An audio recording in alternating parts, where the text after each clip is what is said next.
যে সোলো ট্রিপটার জন্য বলেছিলাম ফাইনালি ওটা আমি করতে যাচ্ছি। এখন আমি রয়েছে স্টেশনে, আমার লাগেজ, আমি রয়েছে বোলপুর স্টেশন। লেট আছে আমার ট্রেন, 1 ঘন্টা লেট আছে। গেম থেকে মেরা বন্ধুত্ব যে এতদিন টিকে যাবে আমি কখনো ভাবতেই পারিনি। আমাদের বন্ধুত্ব 7 বছর হয়ে গেছে, কিন্তু কেউ কারোর সাথে এখনো দেখাই করিনি। ধীরে ধীরে সবকিছুই তোমাদের সাথে আমি শেয়ার করব। আমি নিয়েছিলাম সাইড আপার বার্থ, আর এদিকে দেখো আমি খাবারও অর্ডার করেছিলাম, খাবার চলে এসেছে। আমি নিয়েছিলাম ভেজ থালি, আর তার সঙ্গে কিন্তু রুটিও দিয়েছিল, আর ছিল চানা। খাওয়া দাওয়া কমপ্লিট করে আমি লোয়ার বাথে চলে এসেছিলাম রাতের একটু ভিউ নেওয়ার জন্য, আর ভাবছিলাম এই সফর কত তাড়াতাড়ি শেষ হয়। এই সোলো ট্রিপ আমি স্টার্ট করেছিলাম মনে অনেকটা সাহস জুগিয়ে আর অনেকটা এক্সাইটমেন্ট নিয়ে। তো ফাইনালি দেখতে দেখতে আমার কিন্তু সকালও হয়ে গেছে, আর এদিকের ভিউটা দেখো গাইস, জাস্ট অসাম।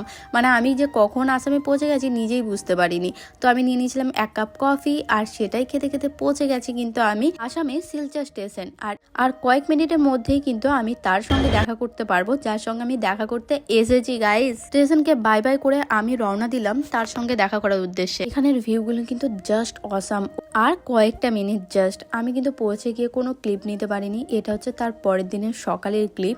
এই মিয়াওটাকে না আমার ভীষণ ভালো লেগেছে। দেখো এখানে একটা বিয়ে আছে, তাই বিয়ের কার্ডগুলোতে এই যে গোলাপগুলো আছে না, এই স্টিকারগুলো লাগাচ্ছিল। আর এগুলো হচ্ছে আমার ফ্রেন্ডের বোন, ওরা তো ভীষণ কিউট। ওরা বাংলা আর হিন্দি দুটোই বোঝে না, ওদের সাথে ইংলিশেই কথা বলতে হবে।